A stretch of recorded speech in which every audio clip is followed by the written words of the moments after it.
Welcome back, everybody, to episode 37 of the Quantum Science Seminar, which today will be all about cold molecules. And as usual, we would like to have your questions. Please send us your questions to quantumscienceseminar@gmail.com or use the YouTube live chat at the right or at the bottom of the screen. Please also note, as usual, there's a 30-second time delay between what you see on YouTube and between what we do here. And with this, I'd like to hand over to Ofer, who will introduce our speaker today. Thank you, Sebastian. Good afternoon, everyone. It's a pleasure to introduce today's speaker, Professor Edvardas Narevicius from the Weizmann Institute of Science in Israel. Professor Narevicius did his undergraduate and graduate studies in chemistry at the Technion, Israel Institute of Technology. He then took some time off from the academy and worked on optical switching in the telecommunication industry. And one of his inventions there later became a building block of many current functional devices. He was a postdoc fellow at the University of Texas at Austin, working with Mark Reisen, and afterwards, in 2008, he joined the Weizmann Institute as a faculty. Professor Narevicius develops methods for slowing down and cooling molecules, as you will see. He investigates chemical reactions in the quantum regime, so-called cold chemistry, at a few degrees above the absolute zero. He's the recipient of the Israel Chemical Society Excellence Prize and an awardee of an ERC Advanced Grant. He also won, at the ages of 16 and 17, the first place in all Soviet Union chemistry Olympiads for high school students. He is a piano player, an avid skier, and a Kung Fu artist. So without further ado, it is a pleasure to host Professor Narevicius today, who will talk about quantum effects in cold molecular collisions. Ed, thank you for coming. The stage is yours.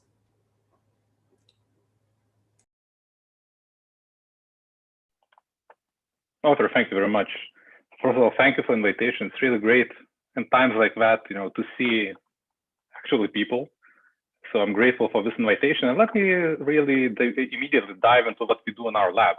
So what we are mainly interested in is to see quantum effects and cold collisions. And again, what we are specialized is to see what happens when you, instead of looking at atoms, you look into molecules. So let me try to change a slide. So here, this is sort of a summary of what we do. So there are two parts in our lab.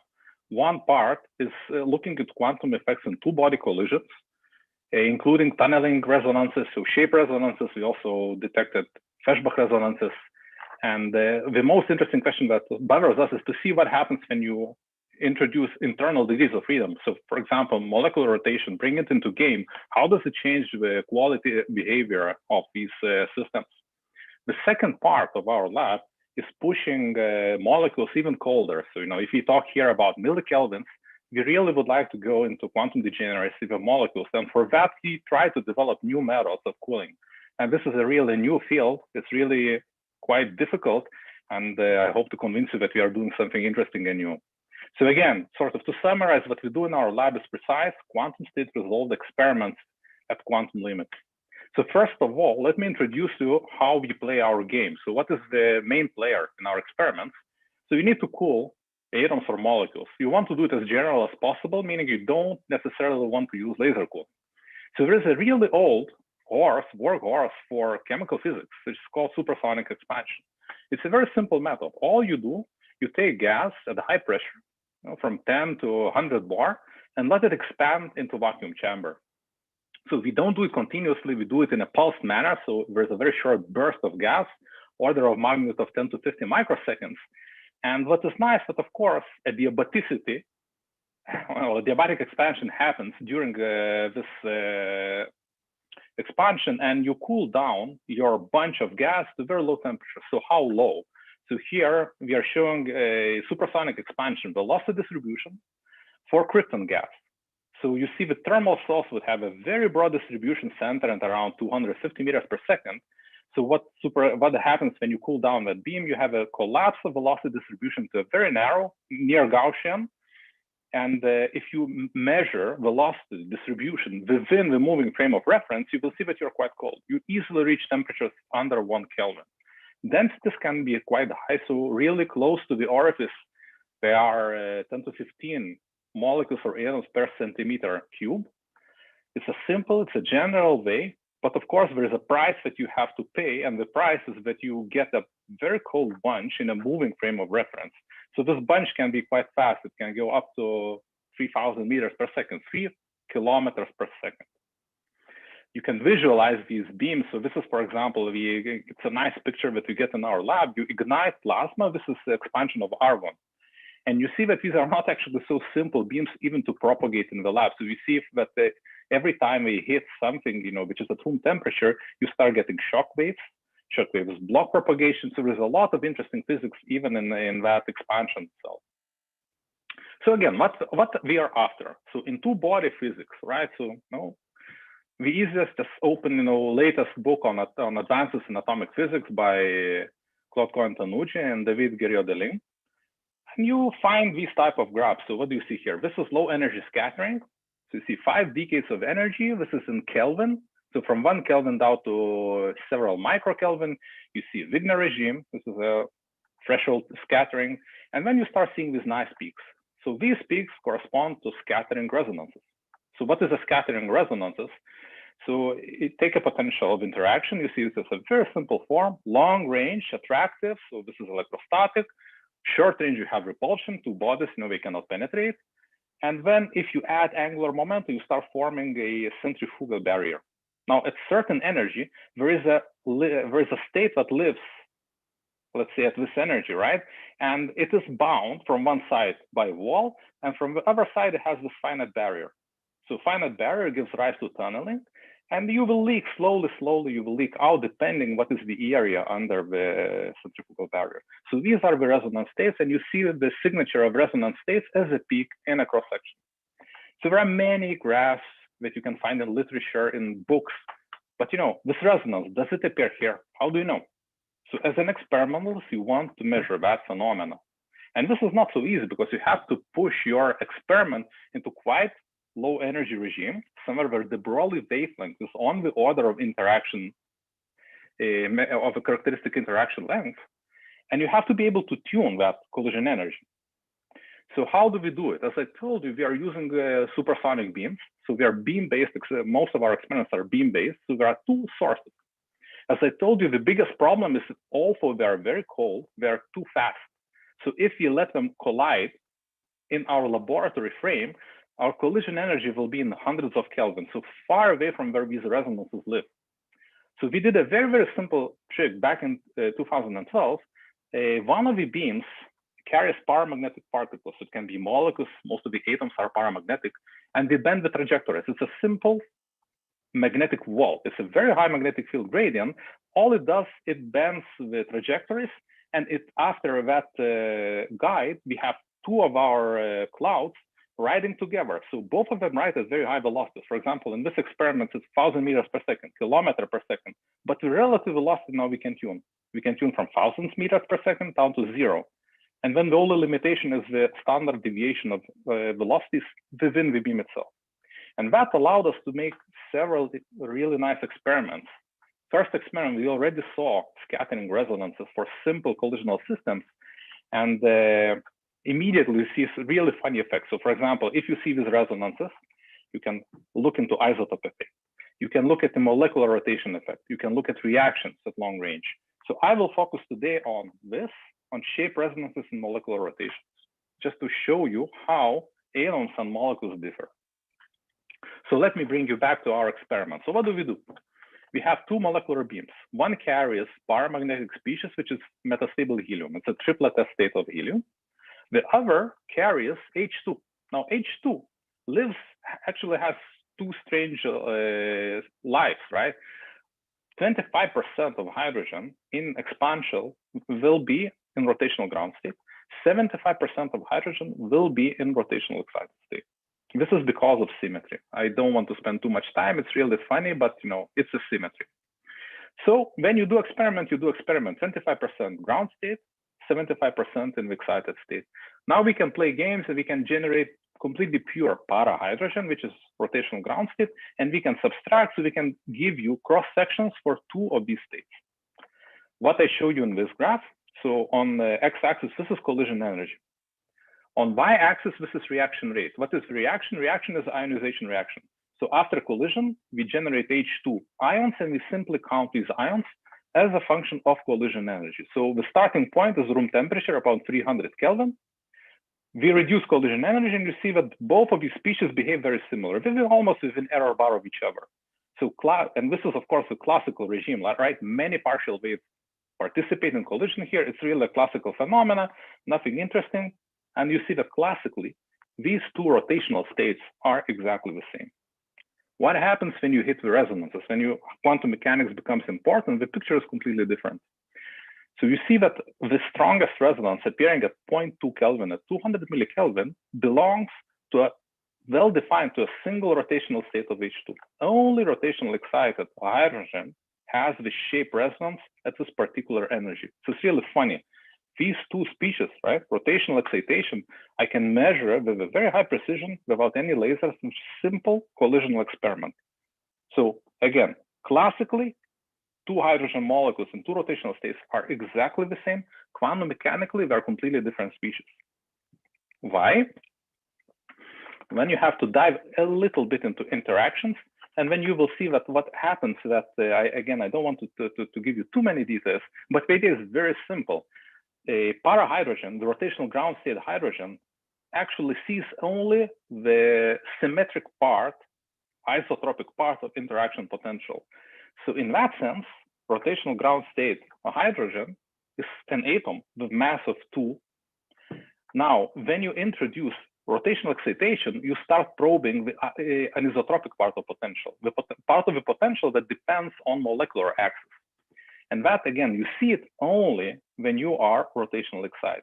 This changes the potential a little bit, and you start seeing a resonance, which is being pushed to a little bit higher energy. So again, this is a really interplay between symmetry. So just take home message. When you are looking into low energy collisions, molecular collisions, internal degree of freedom becomes extremely important. And for example, in this case, you are able to switch on or off anisotropy in your interaction by choosing the right rotational state for the molecule. So that's one part. Another interesting experiment that we did quite recently.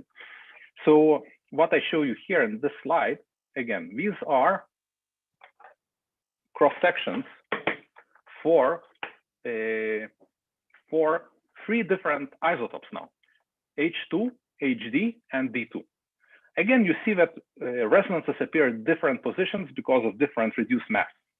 Here we played a different game. So each point here is just a sum. We just sit at the same collision energy and count ions. It's, a simple experiment. What we are doing right now, we changed our detection completely. So what we are doing now, it's something coming from chemical physics. This is a microscope. So what we measure, but instead of measuring position, we are measuring velocities of ions. So what do? We measure actually velocity of metastable helium. So now we are looking at elastic scattering of the helium by D2 molecule. So classically, what do you expect? So let's say we have very well-defined collision energy. We are measuring now velocity distributions, right? So let's say we collide with 100 meters per second relative velocity. The helium atom will be scattered in all 3 dimensions in a sphere, right? In velocity space with a vector of size of 100 meters per second. Now we don't see 3D. Eventually we measure on 2-dimensional detector. So we take this 3-dimensional object, sphere in velocity, squash it in 2D, and then we will see a nice ring. So this is what you expect to see. Let's say a relative velocity of 100 meters per second, you will see most of your atoms arriving on a ring. So that would be a classical picture. What do we see in quantum mechanics? This is the beauty of quantum mechanics. You see this picture. So again, this is a 2-dimensional velocity picture of scattering of D2 with helium. What do you see? These nice stripes? These are diffraction oscillations. Where do they come from? They come from interference between different partial waves. So for example, here you can even count 1, 2, 3, 4, 5, 6. There are 6 partial waves that participate in the collision, and you see all of them beautifully in this experiment. So it's really anatomy. You can look now in a single collision energy and just see how these waves interfere. And there's a lot of interesting physics that comes here. So this is work that was led experimentally by Prerna, and you see her here in this picture. So what does it give you? This additional capability of being able to see how particles are being distributed after a collision. You see here several images. So these are, again, velocity distributions of scattered particles going down in energy from 13 Kelvin down to 2 Kelvin. So first of all, you see that you have less and less partial waves. So here we counted 6 partial waves. Here you have 1, 2, 3, 4 partial waves participating at 2 Kelvin. That's one thing. Second thing, if you look at the backward, this is the backward so scattering position, you see that sometimes you see a very strong peak. And that again corresponds to scattering shape resonance. So when this happens when a single partial wave dominates, and when you see most of the particles coming at backwards direction. You can plot now this as a function of collision energy, and you will see, and actually what you will do, you will recreate elastic scattering cross-section.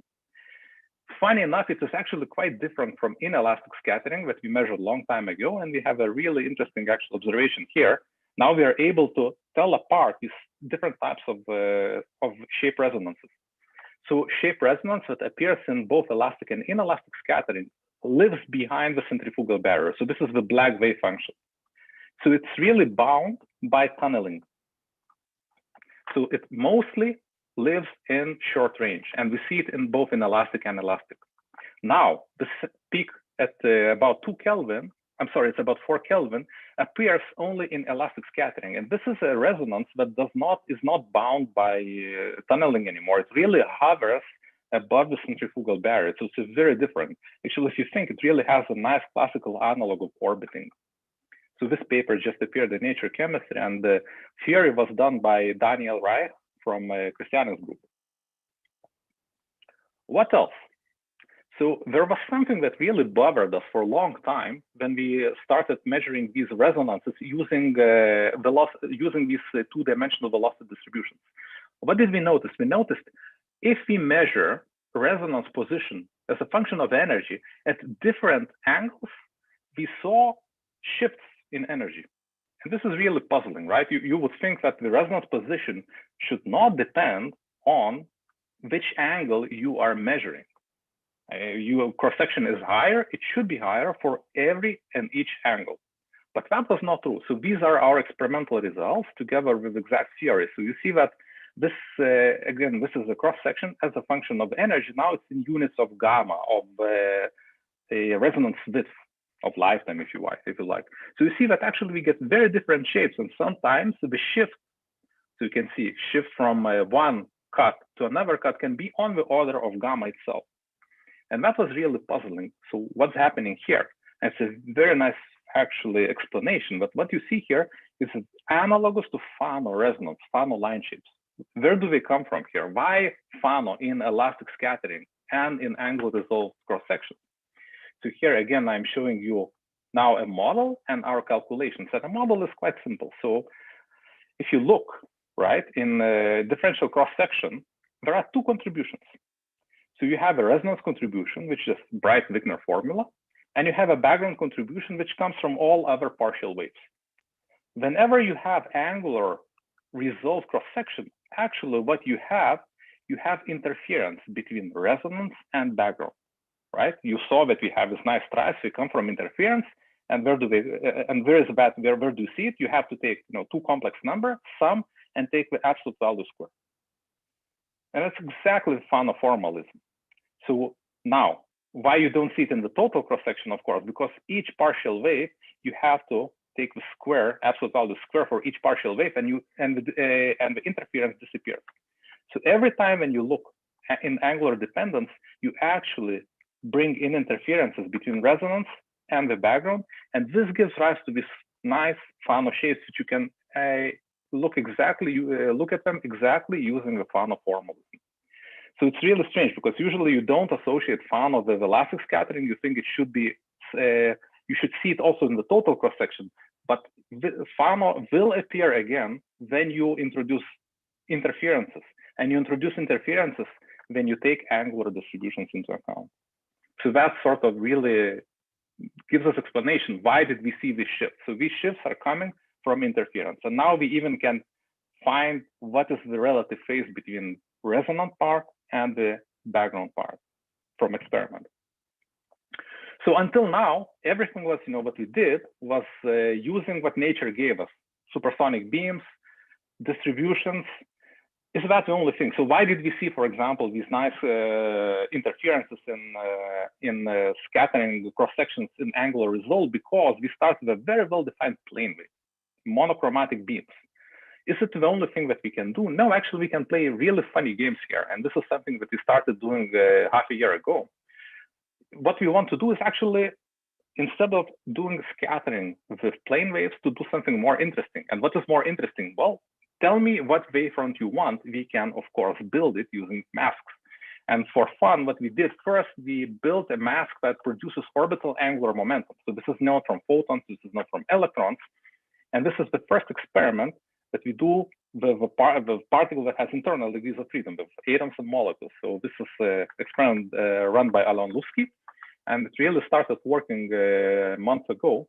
So what you see here, this is the really first time that we generated atoms with orbital angular momentum. So you see this typical bagel forms. These are novel states of matter. So we will see how it will work. I'm really curious.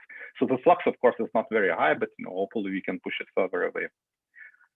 So maybe that's a good point to stop for questions, Arthur. Thanks, Ed. So can you hear me? I don't see myself. Oh. Yeah, absolutely, I can hear you. So in the very first data you showed for the images, the imaging technique, could you explain again how the partial waves imprint themselves on these? Are these, can I call them radial lobes, or how do you relate different lobes to different partial waves? Just 1 second, I will try to go back. So here. So again, what you see here, let me sort of try to explain. This is collision axis, okay? Mm-hmm. What I'm trying to draw, this is collision axis. So this is collision axis, okay? So particles go, this direction, that direction, collide, and this is this radius tells me what is the projection of your velocity in 2 dimensions, okay? So since we have azimuthal degree of freedom is it's completely free, you see these nice patterns. So again, what you see here? Take a wave packet, plane wave at 13 Kelvin, okay, which gives a certain velocity. You will see that the number of partial waves that will participate in that collision will be 6. So 6 Legendre polynomials, sum over 6 Legendre polynomials will give you some periodic function with 6 lobes. And this is exactly what you see here.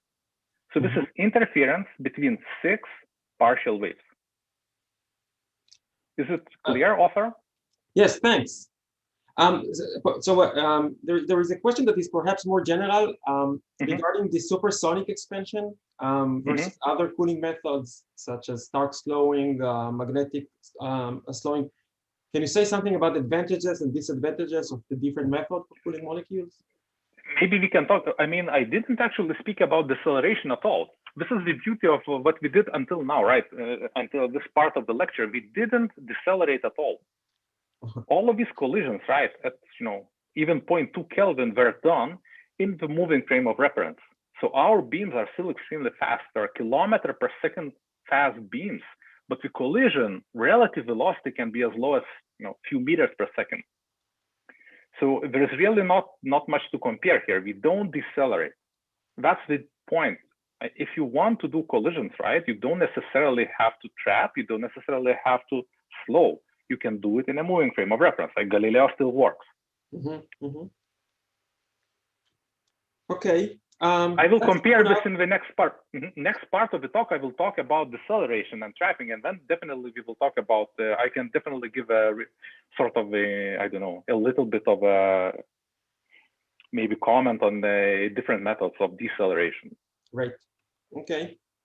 Thanks. So we'll continue later. So we go on.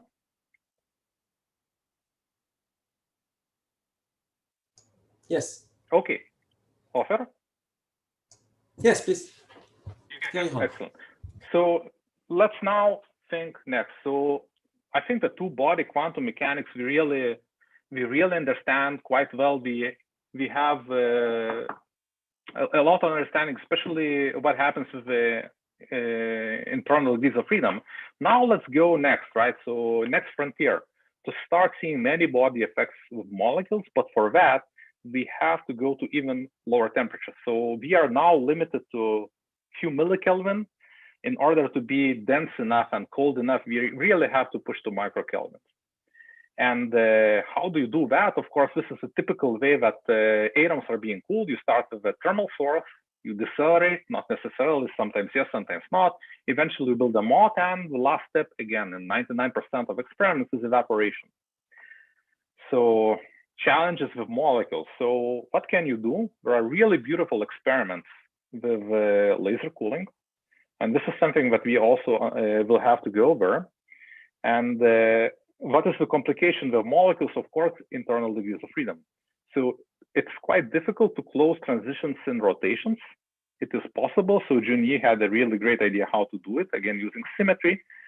Vibrations are more complicated. So every time after absorption and spontaneous emission cycle, you can and you end up in a distribution of vibrational states.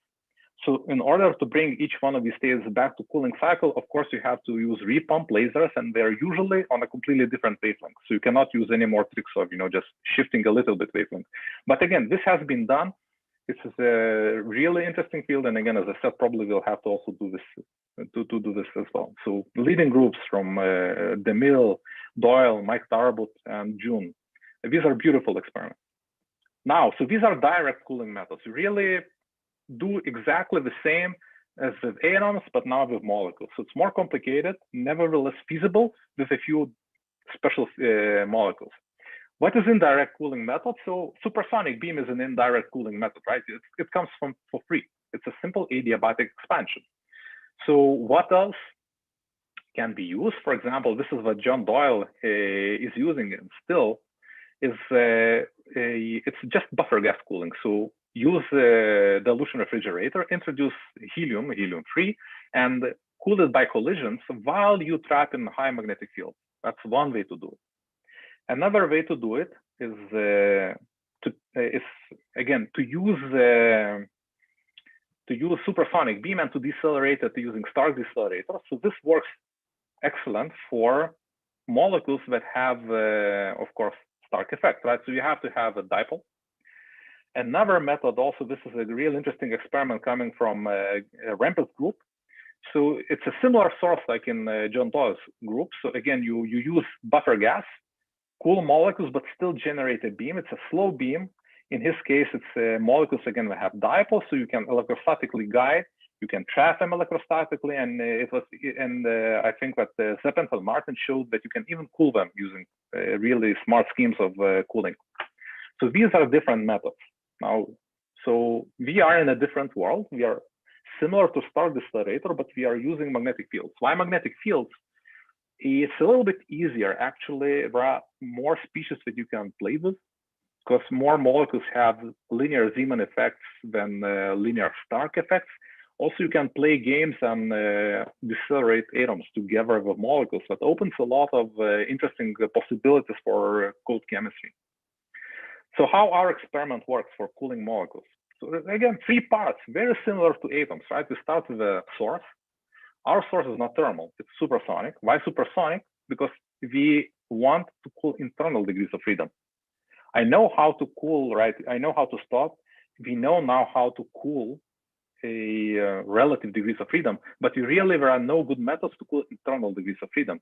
That's why you really have to use either buffer gas or supersonic expansion to cool vibrations and rotation. So this is the first step. And as we know, the price that we pay is velocity. So we start with quite high velocities. So what we need to know something that's similar in the atomic world, Zeeman decelerator. Again, but we cannot do it optically. So I will tell you how we do it mechanically. Eventually we can trap and we can try to evaporate. So let me walk you through our experiment. So magnetic slowing, how does that work? This is a picture of our decelerator. Actually, it's a second generation. It's already the third generation decelerator in our lab. So how do you do it? So first of all, how to generate a trapping potential is very simple, just a simple quadrupole, right? Two solenoids with current running in different directions will give you trap for paramagnetic particles. Now, we cannot load these particles. We cannot load from our source because our initial velocities are, hundreds of meters per second. So if I translate that to Kelvins, it's 100 of Kelvins, and this trap is only a Kelvin deep. I can reach Tesla, but it's hard to get more in the lab. So what do we do? Actually, it's a very simple thing. So we do something that Ted Hench and Emanuel Bloch and Esslinger did in 2001. It's a conveyor belt. It's a conveyor belt much faster, but idea is exactly the same. So what we have several of these quadrupole traps that overlap.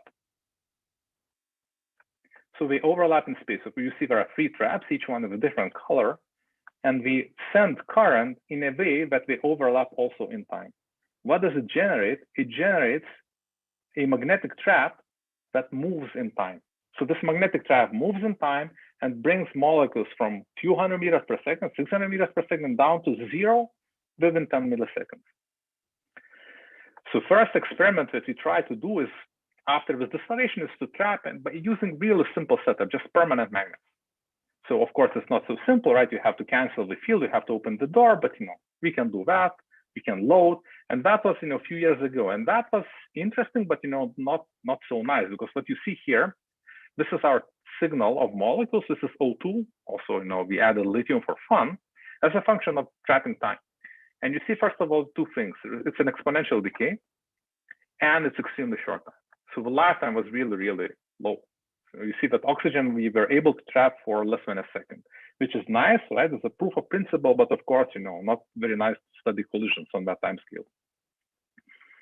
So what was completely clear that we need longer trapping times. And another thing that we really wanted to play with was magnetic field gradient. We want to be able to compress this cloud as high as possible. So how to do it? Of course, permanent magnets don't work. Simple solenoids also do not work. You cannot have 1 Tesla fields using just copper wires, they melt. So we decided to switch to superconductors.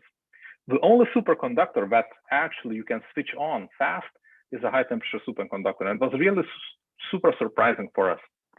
So we bought a tape. This is a part of our trap. This is 1/2 of it. So the tape is 2 millimeters wide. It's 45 microns thick, and it can carry up to 200 amps of current. And the beauty that you can also switch it quite fast in 500 microseconds. So this is how it looks. So for example, this is the superconducting trap that it's actually not exactly what we have, but very similar to what we have in our vacuum system. And you see that at trapping potentials, this is the cloud that we will be trapping, but you can increase the current to 200 amps, and you can compress the cloud by a factor of 6, which should increase collision rate by a factor of 10.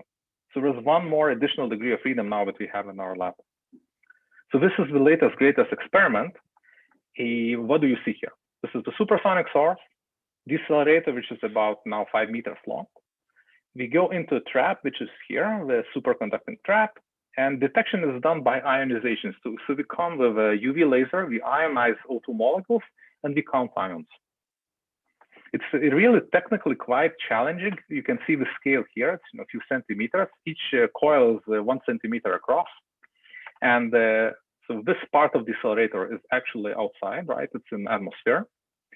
Part of it has to actually live already in vacuum, and it's cooled to 40 Kelvin.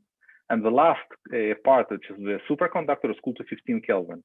And the gaps between these 2 different actually parts is only 1/2 a centimeter, 500 microns. So it was a lot of thought came into design, and this is what you see here. So this is the chamber, so the science chamber. This is the little hole. This is where our trap, this is how we actually ionize. We pass laser through that hole. This is still holds coils that are outside of vacuum, I'm sorry. This is the cold module at 40 Kelvin, and you don't actually see the trap itself. Now this is the zoom, well, doesn't really matter. So again, to remind you, what did we have? We have less than a second lifetime.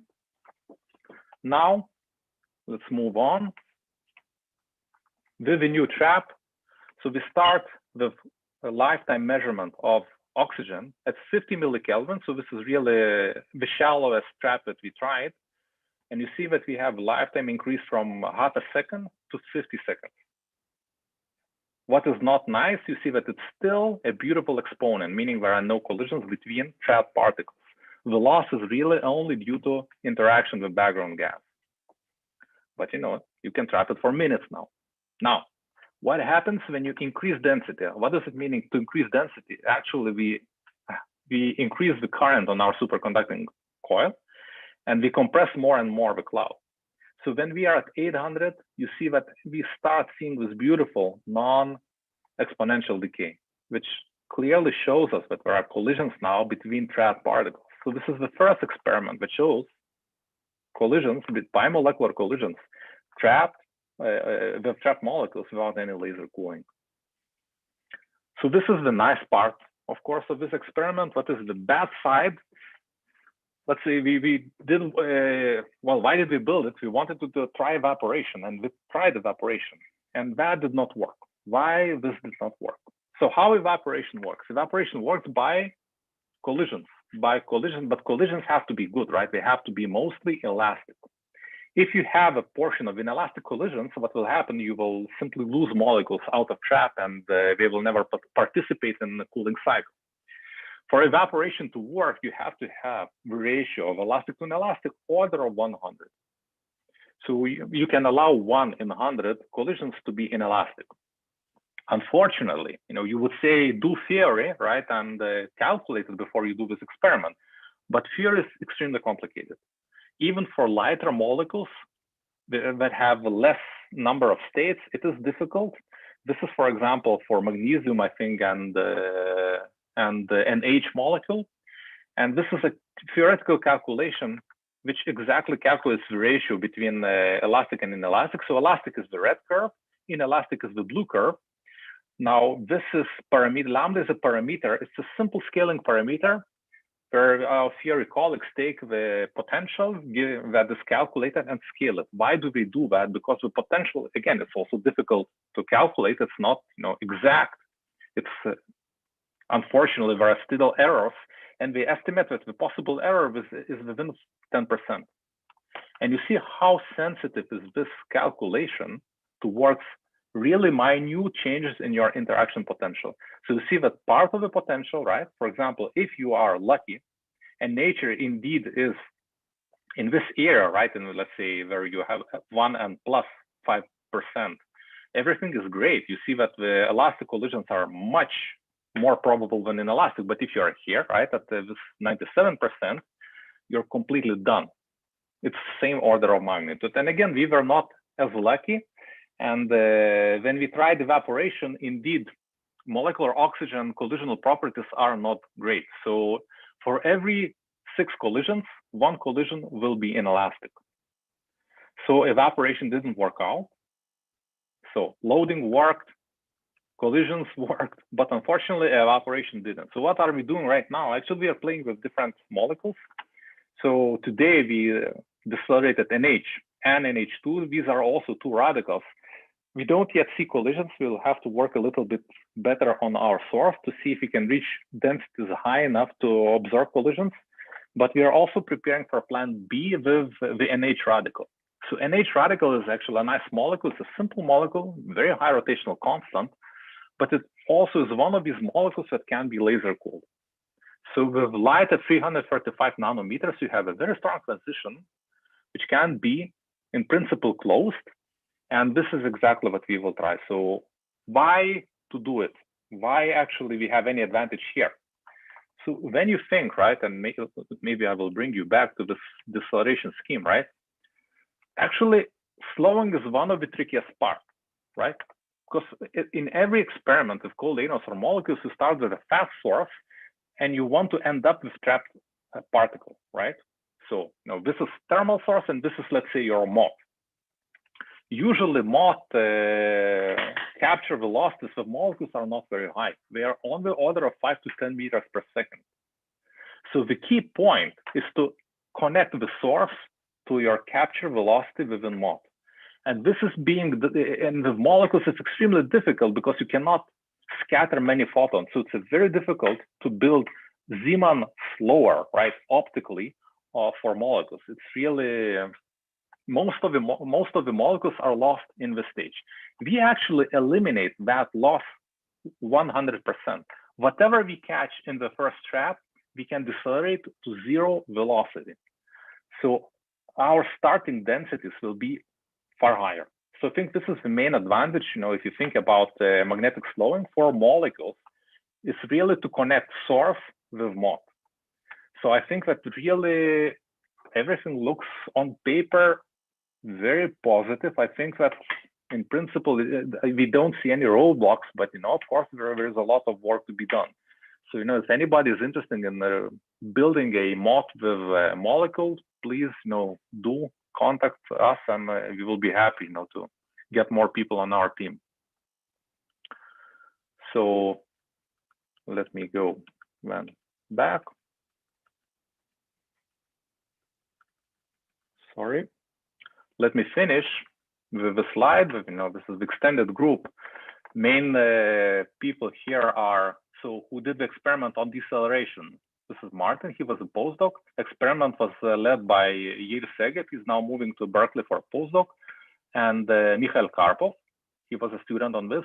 Prerna did, she's leading work with merged beams and collisions. Baruch, I didn't tell you about anything. Yuval, he was, before Prerna, he was a student on collision experiments. Now he's a assistant professor at the Technion. And this is Julia Narevicius. She's my wife, electrical engineer, and you realize that she's really a super important person in our lab. Of course, I have to thank all of the agencies that fund our research, and but the most important is to acknowledge Christiane Koch from Berlin.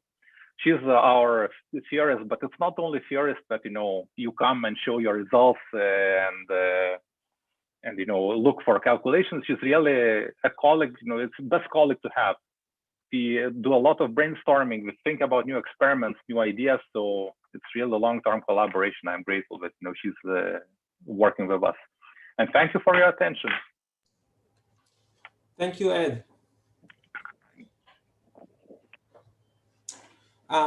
So we have a few general questions, but before that, somehow there is a bunching of questions. All have to do with whether at the end of the day, there is anything to do with the good to bad, the ratio between the good collisions and the bad collisions. Is there a class of molecules for which it should work, or is there a clever way to shield? So there is a new work from John Doyle's group, where we showed that you can shield with microwave radiation. That's an interesting idea. With oxygen might be a little bit different. Again, it's a molecule without a dipole. So might not be the best choice actually to do that. But in principle, yes, you could think of shielding. We will try to see if it's doable with oxygen. Again, the shielding is, so what was demonstrated by John was a factor of 6, which would definitely bring us into cooling regime. We need about factor of 20 just to see cooling. That's at least according to Yair's simulations. So we're not very far away. So yes, the answer is yes, shielding would be really nice. Second answer, expectations, very difficult. That's exactly what I tried to show you in this graph. Let me come back to theory. This is, this sort of shows you how difficult it is to predict. So there's really no rules of thumb that you could say that one molecule will work and another will not. Absolutely impossible. It really, devil is in details. And the details are interaction details and are very difficult to predict. And actually, why they are difficult to predict, the answer actually is in resonances, because the resonance positions are important and you don't know where they are. They really are extremely sensitive. And that we know from our collisional work.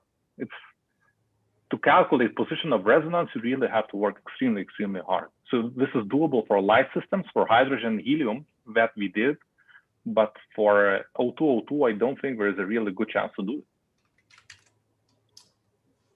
And so Ed, more generally, ultra-cold collisions, is this something you see as a separate field of research, or can regular chemistry benefit from these type of studies? I think also regular chemistry will benefit and does benefit from it, right? Because if you think, you have to be also extremely careful when you talk about what is ultra cold, what is cold, right? Because it really is, temperature has nothing to do with it. You really have to think in terms of quantum states that are available for collision, or in other words, to think about how many partial waves participate, right? And this very much depends on your system. Light systems, ones that we study, right, like helium H2, are ultra cold, right? You reach S wave scattering at 20 millikelvin. At 2 Kelvin, you have only 4 partial waves. At 10 Kelvin, you have only 5 or 6. And this is important. Where it is important? It's important for chemistry or for interstellar chemistry. There are many, many interesting actual effects that you can study. And they're really, the origin will be in quantum mechanics. So for example, what we did, we looked into how fast a hydrogen reacts in 2 different states, in this para-hydrogen versus ortho-hydrogen. And that's really a question that can be asked also in interstellar chemistry. But if you go to ions, right, for example, same, right, interstellar temperature, 10 Kelvin, it's a completely different story, because you will immediately live in a world where tens of partial waves contribute. It's a very different range. So I think there's no general statement. That's what I'm trying to say. You really have to think in system by system, and be very careful in what you are promising and what you are telling. So again, wherever you find a system where only several partial waves dominate, yes, ultra cold is important. That's my point. So in this context, is there a molecule you really want to study in the future, like your molecules of dream, something you cannot prepare right now, but you are? Is there something on the horizon in terms of which molecule to study? I think, funny enough, most interesting would be probably to have hydrogen, H2, right? It's the lightest particle. I think you have a lot of, it's also the question of which direction you want to go. What is more interesting for you? It's chemistry. Well, when it really, you want to find something which is relevant, or I think for interstellar space, but then, many radicals, many molecules are interesting. If you are after precision, I think hydrogen is an absolutely fantastic choice, right? It's really funny molecule to work. It's something that you really can calculate ab initio without any approximation. So I think that would be really interesting. So, that would be on my to-do list. Unfortunately, hydrogen is extremely difficult, right? It has no dipole, it has no magnetic moment. The only thing it has, of course, it has a nuclear magnetic moment, but it's a factor of 3 order of magnitude lower relative to electron spin or orbital angular momentum. So it's a tough nut, but maybe there are ideas that you could do. And so maybe one last thing. You still don't get the degeneracy, but is there any other type of experiments you can do with the current system? Like for example, absolutely. So yeah, it's a good point. So yes, definitely. So we actually started doing that as well. That was something that I sort of skipped over here. So this is also an interesting experiment. So what we do here, again, we're using the fact that we can decelerate mixtures. Why we can do it, again, it's a bit different from a Stark decelerator. You have actually an analog also in Stark world of our type of decelerator. It's called ring decelerator, which has a just moving trap. But of course, you cannot decelerate atoms with Stark effect, right? You have to use magnetic field. So what we do here, we decelerate carbon and oxygen together. And actually here, we definitely see collisions of carbon with oxygen. And actually, most of these collisions are reactive. So the loss of signal in carbon is because of reaction between atomic carbon and O2. And this is actually one of the interstellar reactions that definitely happen. And here there are many things that you can do. We can play with, so for example, here you see it's a triplet P state, and there are 3 states here, it's 1, 0, and 2, and we can distinguish between. We cannot, of course, do 0, but 1 and 2 we can decelerate, so we can look at chemistry with the resolution of spin orbit state. So there are many things you can do. The complication here that ideally when you do chemistry, you want to be able not only to see the loss of your reactant, you would like to see the formation of product.